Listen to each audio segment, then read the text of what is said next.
শহর কখন বৃদ্ধ হলো, বুকের ভিতর গল্প জমে পাথর কুচি, ঠিকানাহীন দ্বিখণ্ডিত চিঠির মাঝে আমরা সবাই ঠোঁটের ছায়ার লবণ মুছি।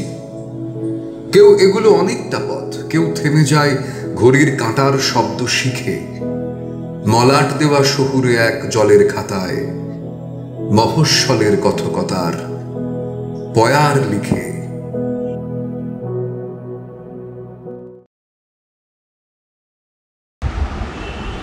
নমস্কার, মুদ্রা আড্ডায় আজকে আমরা দুজন নতুন বিশিষ্ট অতিথিকে পেয়েছি। একদম বাপাসে বিশিষ্ট কথাকার, গ্রাম বাংলার লেখক এবং বাংলা সাহিত্যে গ্রাম নিয়ে লিখছেন এখন যারা, তাদের মধ্যে প্রধান লেখক, অন্যতম প্রধান লেখক আনসার উদ্দিন। আর তার পাশে আছে সাধন পাত্র। উনি লোকগান করেন, উনি কবি এবং একটা বিশেষ পরিচয় আজকে আমরা ওকে বলব, উনি কবির গোসাইয়ের ভক্ত এবং মহাজনীর গান, তারও একটা পরিচয় ওনার কাছ থেকে আমাদের কাজে আমরা পাব। কাজে আমরা শুরু করছি। প্রথমে আমরা আমার বন্ধু আনসারের কাছে যাই। আনসারের সঙ্গে আমার আলাপ বহু বছর আগে। সেই দিনটা আমরা স্মরণ করব, কারণ একটা বিশেষ একটা দিনে আনসার আমাদের দুজনেরই খুব পরিচিত একজন সুবোধ দাস বলে বিশিষ্ট লেখক একজন ছিল ভীষণ শহরে, পরবর্তীকালে উনি সত্যি চলে যান। তা ওর বাড়িতে আনসারের সঙ্গে আলাপ হয়েছিল এবং আরও সুবীর চক্রবর্তী সূত্র ধরে আনসারের সঙ্গে যোগাযোগটা আমাদের আরও যোগাযোগ ঘনিষ্ঠ হয়েছিল।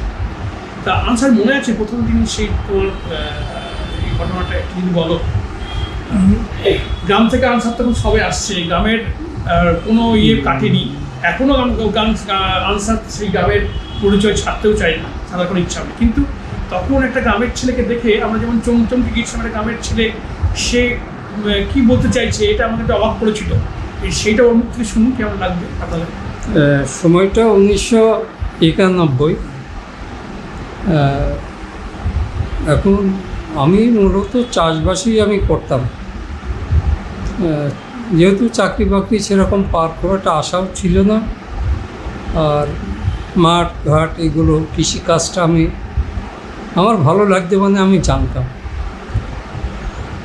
তা সেই সময় আমি বাবার কাছ থেকে আমি কৃতকর্ণ হয়েছি আর কি। সারাদিন মাটি থাকতে ভালো লাগতো। কিন্তু সবচেয়ে বড় কথা হচ্ছে আমার প্রচণ্ড বই পড়ার নেশা ছিল। আমি যখন মামার বাড়িতে থাকতাম চরমতপুর, ওপারে পুকুরিয়া, মধ্যখানে জলঙ্গি নদী। মামার বাড়ি বলতে ঠিক মামার বাড়ি নয়, কারণ আমার আপন মামা ছিল না, নানার বাড়িতে থাকতাম। তা ওখানে যাওয়ার আরেকটা মূল কারণ হচ্ছে সেই সময় প্রচণ্ড অভাব ছিল, মানে খাদ্যের অভাব। আর আমাদের শালিগ্রাম জায়গাটা ছিল একটু রুকুশুকু ডাঙা জায়গা, বৃষ্টির জল দাঁড়াইতো না, নেমে যেত, যার ফলে মাটির তলায় যে রস কম থাকতো, এর কারণে ফসল ভালো হতো না। আর আমার বাবা ছিল একটু বাউন্ডুলে স্বভাবের, একটু গ্রামীণ যাত্রাপালা এই সমস্ত দিকে প্রচণ্ড ঝোঁক ছিল। 2-3 মাস বাড়িতেই ফিরত না। তাই কে চাষ করবে, জমি জায়গা ছিল, কিন্তু জমি থাকতে তো আর খাবার ঘরে আসে না। আর মাকেও খুব কষ্ট পেতে হয়েছে। এই জন্য আমার নানা আমাকে বললো যে এখানে থেকে হবে না, তুই আমাদের বাড়ি চ, আমাদের ওখানে তো অনেক ধান হয়, দুটো খেতে পাবো। আমি খুব ছোটোবেলায় গিয়েছিলাম, 5 বছর বয়সে, 4 বছর বয়সে। এখন ওখানে প্রাইমারিতে পড়ার পরে পুকুরিয়া হাই স্কুল ছিল, নদী পেরিয়ে আমি যেতাম নৌকা করে। আর আমার কি সৌভাগ্য জানে না, তখন বোঝেনি, স্কুল লাইব্রেরি ছিল পুকুরিয়া হাই স্কুলে। তা সেখানে দেখতাম যে প্রচুর বই। একদিন এক মাস্টারমশাই মোজামেল হক, কালীনগর বাড়ি, ওপারে চাপড়াই, এপারে কালীনগর, মধ্যেখানে ওই জলঙ্গি নদী। তো ওই মাস্টারমশাই আমাদের বই পড়ায় উৎসাহ দিলেন। তখন আমি 7-8 পড়ে। তাই এক গেদা বই এনে সব ছাত্ররা সব নিল ক্লাস থেকে। আমি ওই বই পড়া শুরু করলাম। পড়তে পড়তে একটা ভয়ঙ্কর একটা নেশা হলো। তখন শরৎচন্দ্র, তারপরে বঙ্কিমচন্দ্রের ওই যত বই পেয়েছি গোগ্রাসে আমি পড়েছি। এই পড়তে পড়তে তার পরবর্তীকালে তো সুনীল গঙ্গোপাধ্যায়, নারায়ণ সেন, মানে হাতের কাছে ভালো মন্দ ইত্যাদি কে ভালো লেখক, হ্যাঁ পড়ছে। মানে একটা রাতে আমি ঘুমোতাম না। বঙ্কিমচন্দ্রের উপন্যাসগুলো যেহেতু অনেকটা ছোট, আয়ত্তের মধ্যে থাকে, এক রাতের আয়ত্ত, আমি ওই নমপুরে তেল চুরি করে আমি পড়তাম। কেরোসিন চুরি করতে হতো কেন? চুরি করতে তেল ফুরিয়ে যাবে, কী করছে ভোগবে। তখন তো সব মানুষেরই হিসাবই ছিল। আমি ওই যেদিন রেশন থেকে তেল নিয়ে আসা হতো তখন সেই দিন আমি ভরে নিতাম দিয়ে সারা রাত পড়তাম। আর আমার নানা ভাবতো ও বোধহয় খুব ভালো বই পড়ছে, ক্লাসের বই পড়ছে। আসলে যে আমি উপন্যাস পড়ছি বা গল্পের বই পড়ছি ওরা বুঝতে পারতো না। বাড়িতে খবর দিত খুব ভালো পড়ছে, হ্যাঁ। তো রেজাল্ট সেরকম হতো না, পাস করার মতো হতো। তা ওই যে নেশা ধরল, ওখানে পড়তে পড়তে আমি সাহিত্যটা বুঝে গিয়েছিলাম স্কুল অবস্থায়। পরবর্তীকালে গ্রামে যখন আসি, গ্রামে ঠিকমতো লাইব্রেরি ছিল না। শালিগ্রাম আমার ওটা মানে আসল বাড়ি, গ্রাম শালিগ্রাম, নাকাশিপাড়া। তা আমি 12 কিমি প্রায় 12 কিমি আমি যেতাম সুখসাগর গ্রামে। কি নাম? সুখসাগর, সুখসাগর, নাগাশিপাড়ার মধ্যে, ওপারে চাপড়া থানা হইত, মধ্যেখানে সেই জলঙ্গিত নদী। এই জলঙ্গিত নদীতে একদম লাইব্রেরিটা একদম জলঙ্গিত নদীর ওপরই। তখন তো এত লেখাপড়া মানুষ জানতো না, কিন্তু অবসর কাটানোর জন্য মানুষ খুব কষ্ট করে হলেও একটু বই পড়তেন। তা আমার তো পড়ার নেশা ছিল, আমি যেতাম। তখন বর্ষাকাল, 1 হাঁটু কাদা, কোথাও 1 কোমর, মানে কাঁচা মাটি, গরুর গাড়ি চাপে সে কাদা ভয়ঙ্কর হতো। এবং রাস্তার মধ্যে মধ্যে খাদ থাকতো, তাতে গরু গাড়ির চাকা ভেঙে পড়ে থাকতো। হ্যাঁ, এরকম দুর্বিষহ একটা শ্মশানের মতো একটা পরিস্থিতি। এটা হচ্ছে 1974-75 সাল। হ্যাঁ। তা আমি যখন ফিরতাম হেঁটে যেতাম এবং হেঁটে ফিরতাম, তখন সাইকেল চলতো না। তা আমাকে দেখে লাইব্রেরিয়ান খুব খুশি হতো যে তুমি 10 কিলোমিটার দূর থেকে আসছো হেঁটে বই পড়ার জন্য।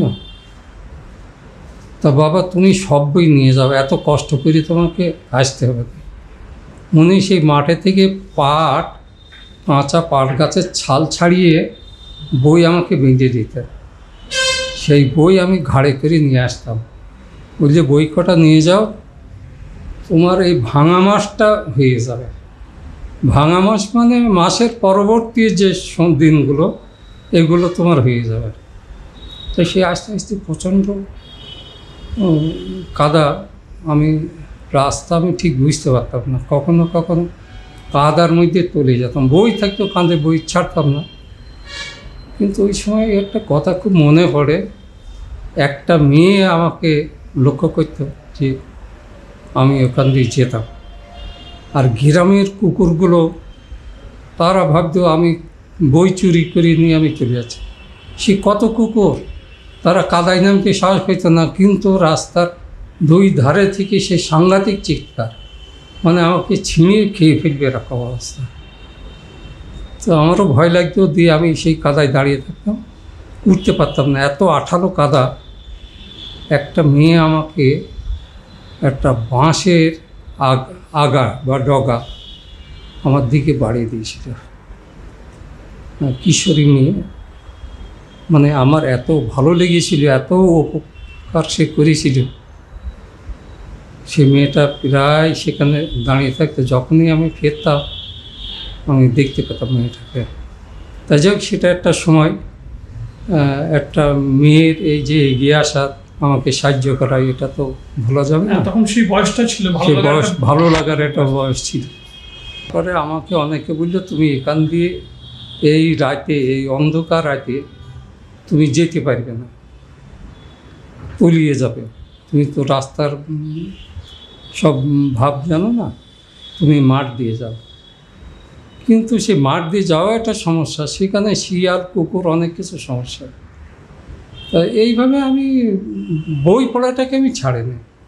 আমি যখন মাঠে কাজ করেছি তখন খুব জোরে কাজ করতাম। বই পড়তে তুমি বই পড়তে পড়তে একসময় লেখা এলে, তারপর তুমি কিছু সময় আসবে, সেই সময়টা বলো। আমার প্রথম আমাদের হ্যাঁ, ওই যখন আমি কাজ করতাম তখন বাড়ির দিকে বইয়ের কথা থাকতো, যে সুনীল গঙ্গোপাধ্যায়ের সেই সময় অত পাতা পর্যন্ত হয়েছে, আমাকে ফের তাড়াতাড়ি কাজে গিয়ে বা রাতে শুয়ে শুয়ে বই পড়তাম। বই পড়তে পড়তে আমার ঘুম আসতো, সেটা আমার মজা, মানে ঘুম আসার একটা মজা। যখন আসতো বইটাকে আমি আলতু করে বালিশের পাশে আমি রেখে দিতাম, আর একদম ঘুম। তোমার যে গল্পটা আমরা প্রথম শুনি, হ্যাঁ, সেই গল্পটা হচ্ছে যে একটি রাস্তায়, সেখানে একটা সেই কাদারি গল্প, সেটা কি এখান থেকেই গল্পটা প্রেরণা পাওয়া, না অন্য কোনো? না, সেটা আমাদের গ্রামে ওরকম কাদা ছিল, তা সেটা একটু কল্পনা করে একটু লেখা। আর যে গল্পটা হচ্ছে তখন, সেটা হচ্ছে হাত কলে ধান চাষ করা। তখন ব্যাপক হারে এই যে পাম্প সেট, এগুলো ডিজেল যে পাম্প সেট বা ইলেকট্রিক মোটর তখন এত আসেনি। তখন প্রচণ্ড অভাবের পরে এই যে বিদেশি ধান ওই উচ্চ ফলনশীল ধান, এগুলো গ্রামে ঠুকছে। আর ওই চাষ করার জন্য 1 বিঘে জমিতে একটা হাত কল লাগিয়ে মানুষ রাতদিন চাপবে, খুব পরিশ্রমের কাজ। তো ওটাকে নিয়ে আমার গল্প, আবাদ গল্প। তা সেই গল্প, ওই ঝড় ছিলে সেই ধান সমস্ত পরিশ্রম নষ্ট হয়ে গেল, মানে শিলে নষ্ট হয়ে গেল। এই গল্পটাই পাঠ করেছিলাম সঞ্জীব, হ্যাঁ, সেই পাঠ করেছি। আমার পাঠটা তত ভালো হয়নি, মানে আমি অবস্থা ছিলাম না। সেই স্যার ছিলেন সুবোধ দাস, তুমি তো ছিলি, কুন্তল মিত্র, সেদিন আবার অধীর বিশ্বাস শিখেছে সুবোধ দাসের বাড়িতে। মানে চাঁদের হাট বলতে কি, আমি একটা সেই ধুলিমাতা গ্রামের ছিল, এই শহরে এসে যে প্রথম একটা গল্প পড়ে যে এতটা ভালো লাগা পাবো আমি চিন্তা করিনি। প্রথম গল্প পড়েই আনসার আমাদের চমকে দিল। এবং আমি সুবোধ দাস তখন নাম করা গল্পকার, দেশ পত্রিকা বা আজকাল আনন্দবাজারে গল্প বেরোচ্ছে। সুদীপবাবু কত কুন্তলা তখন ছোটদের জন্য লিখছে, তার জন্য সঞ্জীব প্রামাণিক নাম করা কবি, তাদের সবাইকে চমকে দিয়ে আনসার একটা গ্রামের ছেলে, যাকে আমরা ভাবতেই পারিনি একটা গল্প হাত থেকে বেরোবে। আর ওর ভাষাটাও এত গ্রামীণ ছিল, এত পরিচিত ছিল না, ভদ্রলোকের কোনো ভাষা ছিল না। মানে আমরা প্রথমে যা ভাবিনি, গল্পটা পড়ার পর আমরা অবাক হয়ে গেলাম। মনে আছে সুবোধদা তো খুব আবেগ আপ্লুত হয়ে যায়, সেই সুবোধদার কথা। আর সুজিবাবু পরে বললেন আনসার, এবং ওর মনে, স্যারের মনে তুমি একটা জায়গা করে নিলে, সেটা তারপর থেকে তার এই গল্পটা বেরিয়েছিল বনামী পত্রিকা থেকে, দিলীপ মজুমদার ছেপেছিলেন। ওই পত্রিকায়, ওখান থেকে একটা কলকাতার একটা সাময়িক কাগজে ওটা রিপ্রিন্ট হয়, সাহিত্য বাসর বলে একটা। কনক ঠাকুরের একটা কবিতা ছিল, ও পড়ে আমাকে একটা হাত চিঠি দেয় যে আপনি সুবোধ দাসের কাছে যান, রকচটা মানুষ, আজে বাজে কিছু বললে কিছু মনে করবেন না, তবে আপনি শিখতে পারবেন। তো ওই সুবোধ দাসের কাছে আমি এসেছিলাম। তখন তো সুবোধ দাস খুব হালকা লিখে, আমার ভদ্রলোকের দেখে পছন্দ হয়নি যে ইনি সুবোধ দাস। স্যার ছিলেন দশা সই চেহারা সুন্দর, আমারই মনে হইলে ইনি সুবোধ দাস। তা সুবোধ দাস একটু আগে এমনি মনে আছে, কিন্তু খুব উনি খুব আবেগপ্রবণ লোক এবং খুব আবেগ আপ্লুত হয়েছিলেন। এই যে গল্পের মনে হয় গল্পটা একটা বিষয় ছিল যে ওই কাদার জায়গাটা একদলের প্রফেশন ছিল, মানে পেশা ছিল, ওই জায়গাটা পার করে দেবে না, সেটা একটা আলাদা গল্প, সেটা গল্পটা সেটা এটার সঙ্গে ওটা তো ইয়ের গল্প। যাক ওই গল্পটা আমার মনে পড়ছে না, ওটাতে যাক এই ধরনের প্রচুর গল্প তখন লিখছে। এবার তোমার কাছে আমি আসি। সাধনপত্র আমাদের গ্রাম বাংলার একজন কবি কবিতা লেখে। পরম প্রেমময় ঠাকুর শ্রী শ্রী রামকৃষ্ণ দেবের প্রিয় একটি গান, এটাই আমার আজকে বেশি করে মনে পড়ছে। মহাজনী গান বলতে অনেক মহাজনী রয়েছেন, লালন, তারপরে ওপার বাংলায় শাহ আব্দুল করিম এবং চণ্ডীদাস, এরাই হচ্ছে মহাজন। এরকম অনেক মহাজন দুই বাংলাতে রয়েছেন, ছিলেন, এখনো কিছু কিছু মহাজনী গান। আসলে মহাজন তো সবাই হতে পারেন না, এটা যারা আধ্যাত্ম দীক্ষার মধ্যে দিয়ে মানবতার প্রচার করেন তারাই আমার মনে হয় যে মহাজনী গান লিখতে পারেন। একদম ঠিক বলছেন। হ্যাঁ, সেই সামাজিক দিক থেকে মানুষের কথা বলে এবং একই সঙ্গে দুরকম অর্থ বোঝায়, সেই রকম গানগুলোই আসলে মহাজনী মনে হয়। আমি সঠিক বলছি কিনা জানি না, আমার এটা ধারণা। যাই হোক, আমি কবির গোসাই সিদ্ধ পুরুষ ছিলেন, তার গুরু চরণ পাল তিনিও সিদ্ধ পুরুষ। এই চরণ পালের সঙ্গে আমরা অগ্রদ্বীপের মেলার একটা সম্পর্ক দেখতে পাই, তার সঙ্গে সম্পর্ক রয়েছে সতী মায়ের মেলার। যে সমস্ত গৌণ ধর্ম ডক্টর সুধীর চক্রবর্তী বা গ্রাম বাংলার গৌণ ধর্ম এবং তাদের আচার আচরণ নিয়ে অনেক লেখালেখি করেছেন, এই সহজ মানুষের কথা তিনি প্রথম তুলে আনেন। আমাদের বিশেষ করে নদিয়ার যে ফকিরি ঘরানা, বাউলের গান, এগুলিকে বাংলার দরবারে, বিশ্বের দরবারে একরকম সন্ধান দিয়েছেন তিনি। পরবর্তীকালের অনেকটাই প্রচার হয়েছে, এখন মানুষ খুবই আকৃষ্ট এইসব গান শুনে। তাই এরকমই একটি গান আমি কবির গোসাইয়ের গান শোনাবার চেষ্টা করছি। তলাতল পাতাল খুঁজলে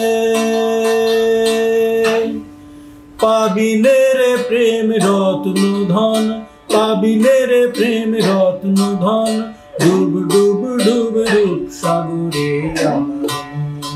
আমার মন, ডুব ডুব ডুব রূপ সাগরে খোঁজ খোঁজ খোঁজ খুঁজলে পাবি হৃদয় মাঝে বৃন্দাবন, খোঁজ খোঁজ খোঁজ খুঁজলে পাবি হৃদয় মাঝে বৃন্দাবন। দীপ দীপ দীপ জ্ঞানের বাতি, দীপ দীপ দীপ জ্ঞানের বাতি, হৃদে জ্বলবে অনুক্ষণ, হৃদে জ্বলবে অনুক্ষণ, ডুব ডুব ডুব রূপ সাগরে আমার মন, ডুব ডুব ডুব রূপ সাগরে। ড্যাং ড্যাং ড্যাং ডাঙাই ডিঙে চালাই বলো শেকড় জল, ড্যাং ড্যাং ড্যাং ডাঙাই ডিঙে চালাই বলো শেকড় জল। কবির বলে শোন শোন শোন, কবির বলে শোন শোন শোন, ভাব গুরুর শ্রীচরণ, ভাব গুরুর শ্রীচরণ, ডুব ডুব ডুব রূপ সাগরে আমার মন, ডুব ডুব ডুব রূপ সাগরে আমার। তলাতল পাতাল খুঁজলে, তলাতল পাতাল খুঁজলে পাবি রে প্রেম রত্ন ধন, অবিনেরে প্রেম রত্ন ধন ডুব ডুব ডুব রূপ সাগরে আমার মন ডুব ডুব ডুব রূপ সাগরে আমার মন ডুব ডুব ডুব রূপ সাগরে আমার মন। এই কুবির গোসাইয়ের গান তুমি ভক্ত, এই যে কতগুলো গান বললে তুমি লিখেছেন? প্রায় উনি 1209টা গান লিখেছেন। কতগুলো গান তোমার কাছে তৈরি আছে? তাও সত্যি বলতে কি আমি যে খুব বেশি জানি তা নয়, কিছু জানি। আর আমাদের যিনি মূল এই যারা যিনি জানেন ভক্ত বা যারা তাকে গুরু বলে মানেন, তাদেরকে এই গানটা কি তাদের একটা পদ্ধতির মধ্যে পড়ে তাকে মানা? এই শিষ্যত্ব গ্রহণ করার পরে যিনি এই কুবির গোসাইয়ের দীক্ষা নেন, তাদের যে গান গাইতেই হবে, সবাইকে গায়ক হতে হবে এরকম কোনো ব্যাপার নেই। যে কেউ দীক্ষা নিতে পারে। এটি একটি সহজিয়া গৌণ ধর্ম, মানবতার ধর্ম। হিন্দু, মুসলিম, খ্রিস্টান যে কোনো বর্ণের ধর্মের মানুষ সারা বিশ্বেই কম বেশি শিষ্য আছে। বাংলাদেশে প্রচুর শিষ্য আছে এবং আমাদের নদিয়ার গুপ্ত বৃন্দাবন বলা হয় শ্রীপাঠ হুদাকে। বৃন্দাবন হইতে বড় শ্রীপাঠ হুদা গ্রাম, এরকম একটি গান আছে।